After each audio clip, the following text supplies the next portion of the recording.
कि अगर खिलाफ है होने दो, अगर खिलाफ है होने दो, कोई जान थोड़ी है, ये सब धुआं है आसमान थोड़ी है। और लगेगी आग तो आएंगे कई घर जद में, लगेगी आग तो आएंगे कई घर जद में, मतलब लपेट में। इस शहर में सिर्फ हमारा मकान थोड़ी है। चलिए, राहत इंदौरी साहब को श्रद्धांजलि दे दी, अब आगे चलते हैं। आज हम लोग अंतःस्रावी ग्रंथियाँ पढ़ रहे हैं और अंतःस्रावी ग्रंथियों के अंदर आज की जो ग्रंथियाँ हैं वो 3 ग्रंथियाँ हैं, क्योंकि ये 3 हमने जोड़े में पढ़ी, फिर ये 2 हमने पढ़ी, अब आज ये तीनों साथ पढ़ेंगे। आज की ग्रंथि का जो पहला टॉपिक है वो है थाइमस ग्रंथि। थाइमस ग्लैंड हमारे हृदय से निकलने वाली महाधमनी के पास में छाती में स्थित होती है। दूसरी ग्रंथि होगी आज हमारी अग्नाशय। ये ग्रंथि हमारे पाचन तंत्र का महत्वपूर्ण भाग है और 10 से 12 सेंटीमीटर लंबी ये ग्रंथि होती है और यह इकलौती ऐसी ग्रंथि है जो अंतःस्रावी भी है और बाह्यस्रावी भी है।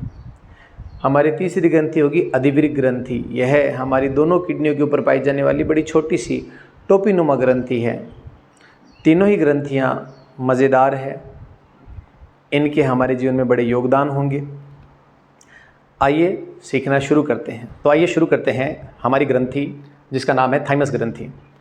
इसकी पोजीशन कहाँ है? देखिए, ये जो थाइमस ग्रंथि है ये हमारी बॉडी में एक लिम्फोइड ग्लैंड है, यानी कि लसिका तंत्र का भाग है। अब ये नया टॉपिक आ गया है। लसिका तंत्र क्या होता है?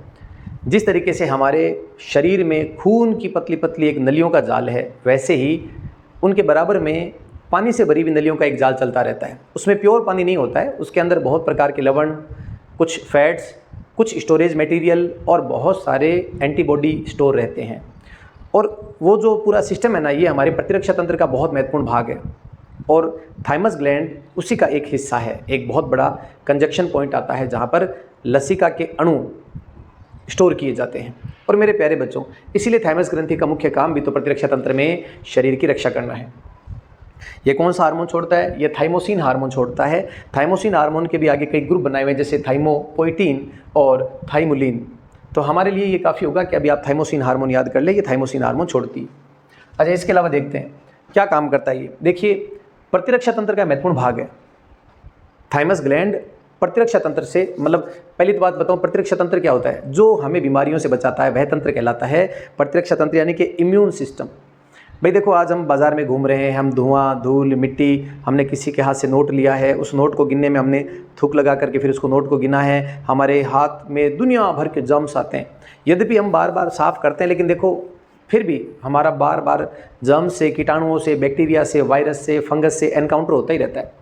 हमारी बॉडी के अंदर फुल प्रूफ एक सिस्टम पाया जाता है और उसको कहते हैं इम्यून सिस्टम या प्रतिरक्षा तंत्र। यह तंत्र हमारे शरीर की रक्षा करता है बाहर से जो हमले होते हैं बैक्टीरिया के, वायरस के, उनको निष्क्रिय करके।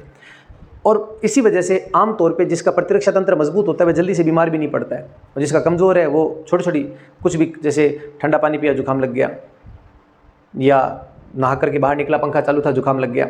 तो प्रतिरक्षा तंत्र जिसका मजबूत है वो जल्दी से हर चीज़ पचा लेगा। परंतु फिर भी प्रतिरक्षा तंत्र एक बहुत कॉम्प्लेक्स सिस्टम है। लोगों ने इस पर किताबें लिखी है, PhD की है। आज तो खाली नाम आपने पढ़ा है, आने वाले सालों में जब आप बायोलॉजी और पढ़ोगे तो उसके अंदर आपको प्रतिरक्षा तंत्र की अलग से किताबें पढ़नी होगी। यह मुख्य रूप से T सेल का विकास करती है। देखिए, प्रतिरक्षा तंत्र में 2 प्रमुख सेल है, एक तो है B सेल और एक T सेल। बोन मैरो जिन सेल्स को बनाती है वो अपरिपक्व होती है, इमेच्योर सेल्स होती है, वो थाइमस में आती है और थाइमस उन सेल्स को और ज़्यादा डेवलप करती है, मजबूत करती है, बॉडीगार्ड बनाती है कि भैया ऐसे लड़ना है। इसलिए थाइमस की जो सेल है जो मजबूत होती है उसको कहते हैं T सेल, और बोन मैरो से आई हुई सेल B सेल। तो वैसे ये दोनों का काम एक ही है, प्रतिरक्षा तंत्र को मजबूत करना, बाहर से आए हुए हमलावरों को, एंटीजेंस को ख़त्म करना। थाइमस इन्हें ट्रेनिंग देता है, ये एक प्रकार का ट्रेनिंग सेंटर है। ये ग्रंथि जन्म के समय बड़ी होती है और युवा अवस्था में जैसे जैसे बच्चा 15-16 तक आता है छोटी होती रहती है, 25 तक आते हुए ये और छोटी हो जाती है और 40-45 के बाद में ये केवल और केवल एक उत्तक का टुकड़ा रहती है। हालांकि कुछ हिस्से इसके काम करते हैं, ऐसा नहीं है कि पूरी तरह ये निष्क्रिय हो जाती है, पर वो जो इसका आकार है ना वो धीरे धीरे बहुत कम हो जाता है, छोटा हो जाता है और उतनी एक्टिवनेस भी नहीं रहती है। तो इसका क्या कारण है? तो इसका कारण यही है कि बच्चा जब पैदा हुआ है ना तो उस वक्त तो उसका प्रतिरक्षा तंत्र ढंग से बना भी नहीं है, तो उसकी प्रतिरक्षा तंत्र बनने के लिए बहुत ज़्यादा इसकी योगदान और इसकी एक्टिवनेस ज़रूरी है। और जैसे जैसे समय बीतता है वैसे वैसे हमारी बॉडी में भरपूर मात्रा में एंटीबॉडीज़ बन जाती है, स्टोर हो जाती है। तो ये ट्रेनिंग देने का काम करती है। एक टाइम के बाद में इसने खूब सारे एंटीबॉडीज़ को ट्रेनिंग दे दी है, वो सारे के सारे हमारे लसिका तंत्र में, लिम्फ सिस्टम में स्टोर रहते हैं। कोई भी एनकाउंटर होता है इसका काम ही नहीं आता, उससे पहले उनका मुकाबला हो जाता है। तो समय के साथ में फिर इसका योगदान कम हो जाता है। यह सेल्फ और नॉन सेल्फ की पहचान भी करवाता है। ये बहुत ज़रूरी है बच्चों, अपने और पराये की पहचान। मतलब हमारी बॉडी के अंदर कुछ भी चीज़ जाए, अगर वो नुकसानदायक है तो उसे कहेंगे हम लोग नॉन सेल्फ, कि ये हमारे लिए घातक है, इसको मारो। और अगर जैसे मान लो कि हमने दही पिया है तो दही में लैक्टोबैसिलस है, अब वो हमारे लिए नुकसान नहीं पहुंचा रहा है बेचारा, लेकिन अगर हमारी बॉडी उस लैक्टोबैसिलस को अगर दुश्मन मान ले, एंटीजन मान ले, तो हमें दही खाते उल्टियाँ हो जाएगी। कई लोगों को गेहूँ से एलर्जी होने लग जाती है। गेहूँ के अंदर इस प्रकार का प्रोटीन है जो कि ग्लूटीन कहलाता है, तो वो इतना ज़्यादा नुकसानदायक नहीं है, बाकी लोग पचा रहे हैं, पर किसी की बॉडी अगर उसको एंटीजन मान लेती है तो वो ग्लूटीन के प्रति इंटॉलरेंस हो जाती है। इसी प्रकार से किसी भी व्यक्ति की खुद की बॉडी के ही ऑर्गन को ये इम्यून सिस्टम दुश्मन मान लेता है और अपने ही ऑर्गन को डैमेज कर देता है। जैसे कि कई बार आपने सुना होगा किसी बच्चे की दोनों किडनियाँ खराब हो गई, क्यों? क्योंकि उसे कहते हैं ऑटो इम्यून डिजीज़। शरीर ठीक था उस बच्चे का, राजी खुशी खेल रहा था, और कुछ ही महीनों में बुखार आया, बीमार हुआ, बॉडी ने ही अपनी किडनियाँ ख़त्म कर दी। हमारी ही बॉडी ने हमारे पेंक्रियाज को मार दिया, हमारे लीवर को मार दिया। क्यों? क्योंकि हमारी बॉडी उसको पराया मान रही थी, नॉन सेल्फ। तो ये थाइमस जो है ना, ये उनको ट्रेनिंग देता है अपने और पराये की, कि ये जो चीज़ें हमारे काम की है ये अपना है, और ये जो है वो नुकसानदायक है, ये एंटीजन है, इसको मार दिया जाए। तो मैं आशा करता हूँ थाइमस ग्लैंड आपको समझ में आ गई है। ये हृदय के पास पाई जाती है। जन्म के समय इसका आकार बड़ा होता है, समय बीतने के साथ आकार छोटा होता जाता है। यह टी सेल का ट्रेनिंग सेंटर है और ये प्रतिरक्षा तंत्र में महत्वपूर्ण भूमिका निभाती है, खुद लिम्फ तंत्र का एक महत्वपूर्ण भाग है। अब आइए अगली ग्रंथि लेता हूँ मैं। अगली ग्रंथि का नाम है हमारे अग्नाशय। भाई वाह, अग्नि प्लस आशय, नाम बन गया अग्नाशय। हमारे पेट में भी एक अग्नि होती है, उसे हिंदी में कहते हैं जठराग्नि, पेट की अग्नि यानी पेट की आग। क्यों? क्योंकि रोज़ लग जाती है, दिन में 2 बार 3 बार खाओ फिर भी अगले दिन वापस खाली हो जाती है। इसमें खास प्रकार के अम्ल पाए जाते हैं जो भोजन पचा देते हैं। ये पचा हुआ भोजन हमें ऊर्जा देता है। भोजन पचाने में सबसे महती भूमिका अग्नाशय की है। बहुत ज़्यादा मात्रा में एंजाइम छोड़े जाते हैं इसके द्वारा। वो एंजाइम भोजन पचाते हैं, पाचन तंत्र के साथ में बॉडी से बाहर आ जाते हैं। इसलिए अग्नाशय एक एक्सोक्राइन यानी कि बाह्य स्रावी ग्रंथि मानी जाती है। परंतु 90% तो ये एक्सोक्राइन है और बहुत ही कम इसका भाग ऐसा है जिसके अंदर विशेष प्रकार की अल्फा बीटा डेल्टा कोशिकाएं पाई जाती है। ये जो विशेष हिस्से हैं मैंने यहाँ दिखा रखे हैं, देखिए ध्यान दीजिए, मैंने बिंदु बना रखे हैं। इन बिंदुओं को कहा जाता है लैंगरहैंस द्वीप कोशिकाएं। लैंगरहैंस द्वीप कोशिकाएं, इन लैंगरहैंस द्वीप कोशिकाओं में अल्फा बीटा गामा डेल्टा इस प्रकार की कोशिकाएं हमने आइडेंटिफाई कर ली है। तो जो अल्फा सेल्स है ना, वो अल्फा सेल्स ग्लूकागोन रिलीज करती हैं, बीटा सेल्स इंसुलिन रिलीज करती है और डेल्टा सेल्स सोमेटोस्टेटिन रिलीज करती है। ये तीनों के तीनों हार्मोन है, क्योंकि इनको ले जाने के लिए कोई डक्ट और नली नहीं है, ये सीधे हमारे ब्लड में छोड़े जाते हैं। ठीक है बच्चों, तो इस तरीके से हमें समझ में आ गया कि इसका मात्र 2% भाग ही अंतःस्रावी है, परंतु है तो सही, क्योंकि ये 2% भी जो हार्मोन छोड़ रहे हैं ना, बहुत ज़रूरी है बच्चों। तो अग्नाशय ग्रंथि है, इकलौती ऐसी ग्रंथि है जो मिक्स है, दोहरी भूमिका में है, अंतःस्रावी भी है, बाह्यस्रावी भी है।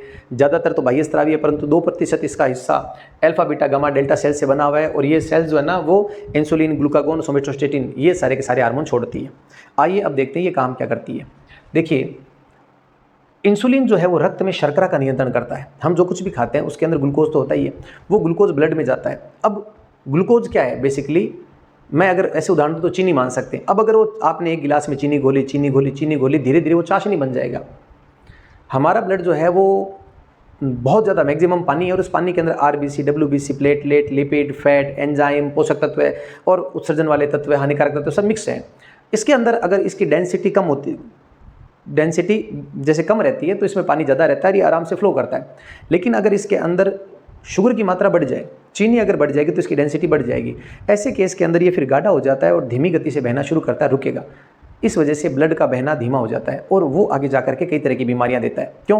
क्योंकि इस दिल को ग्रेविटी के अगेंस्ट जाकर के ब्लड को फेंकना है, ऊपर भी फेंकना है, नीचे गए हुए ब्लड को वापस घुमा के लाना है। अगर ये घना, थिक और ज़्यादा होगा तो फिर कैसे इसको पंप किया जाएगा। तो ये जो अवस्था है इसे कहा जाता है शुगर या मधुमेह का रोग। तो ये ग्रंथि अगर ढंग से काम नहीं करे और इंसुलिन हार्मोन नहीं छोड़े तो उसकी वजह से जो रोग होता है उसे कहते हैं मधुमेह या डायबिटीज़। 2 तरह की डायबिटीज़ होती है, टाइप 1 और टाइप 2।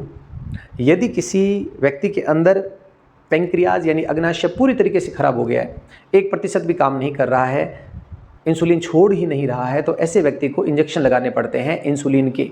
कंपनियों ने रेडीमेड इंसुलिन मार्केट में उपलब्ध करवा रखा है। वो इंसुलिन हम एकदम पतली नीडल वाले इंजेक्शन में लेते हैं और पेट में, थाई में, हाथ में, कहीं पर भी खाना खाने से पहले लगा लेते हैं।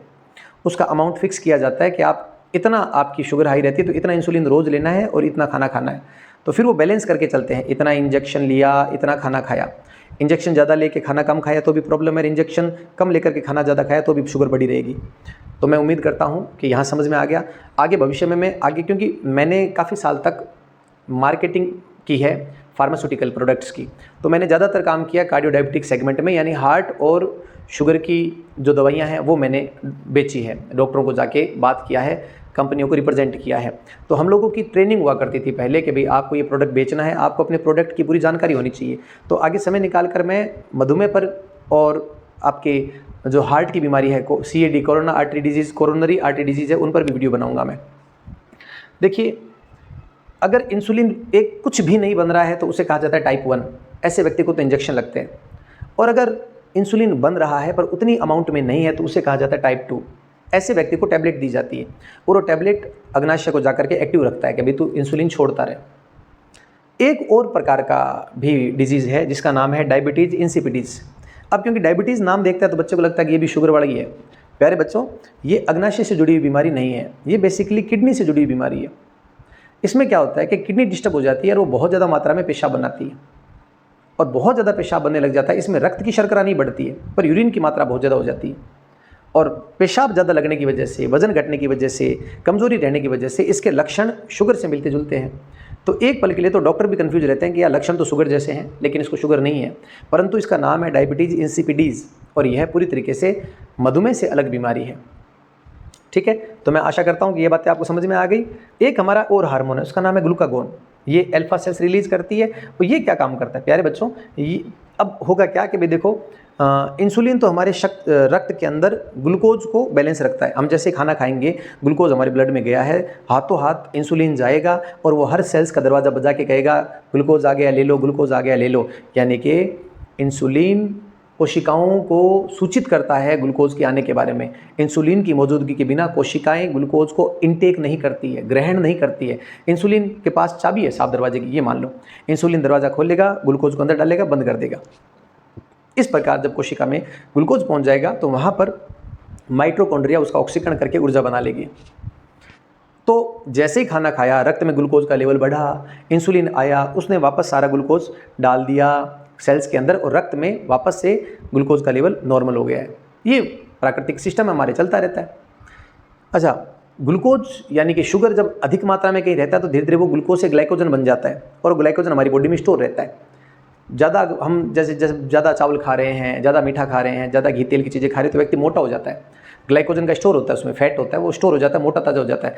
अब कभी वो व्यक्ति मान लो जी अभी नवरात्र चल रहे हैं तो 9 दिन का व्रत करता है, तो जाहिर सी बात है वो निगोट व्रत कर रहा है तो कुछ खा भी नहीं रहा है। और अगर एक टाइम भी खाता है तो वह व्यक्ति जो पहले दिन में 8 रोटियां खाता था, अब वो एक टाइम 8 रोटियां तो नहीं खा सकता, तो वो 5 खा रहा है, 4 खा रहा है। तो वो जो 3 रोटियों की जो कमी है ना, वो धीरे धीरे उसका फैट बर्न होने लग जाता है। मतलब जब हम उपवास करते हैं या हमें किसी लंबे टाइम तक हमें भूखा रहना पड़ता है तो हमारी बॉडी में जो पहले से ग्लाइकोजन जमा है ना, उस ग्लाइकोजन को तोड़ करके वापस ग्लूकोज बनाना ताकि हमारी सेल्स को ऊर्जा मिल सके, ये काम करता है ग्लूकागोन। तो भाई जी, मैंने अपनी पूरी कोशिश करके आपको समझाया। इंसुलिन क्या करता है, ग्लूकोज से ग्लाइकोजन, ग्लूकागोन क्या करता है, ग्लाइकोजन से वापस ग्लूकोज। तो इसका मतलब ये नहीं कि ये दूसरे के अपोजिट काम करते हैं, हाँ ये मिलजुल करके इस बॉडी को बैलेंस रखते हैं। इसमें कई और भी साथ में फैक्टर काम करते हैं। और सोमेटोस्टेटिन क्या करते हैं, ये हमारी बॉडी को जो है वृद्धि और विकास को मेंटेन करता है और इन दोनों का साथ में तालमेल बना के रखता है। अब प्यारे बच्चों आइए, अब हम हमारी आज की अंतिम और तीसरी ग्रंथि देख लेते हैं जिसका नाम है अधिवृक्क ग्रंथि, एड्रिनल ग्लैंड। यह टोपीनुमा ग्रंथि है जो वृक्क के ऊपर पाई जाती है और इस ग्रंथि को कहते हैं आपातकालीन ग्रंथि। जब भी हम खतरे में होते हैं तो यह ग्रंथि हमें खतरे के लिए तैयार करती है।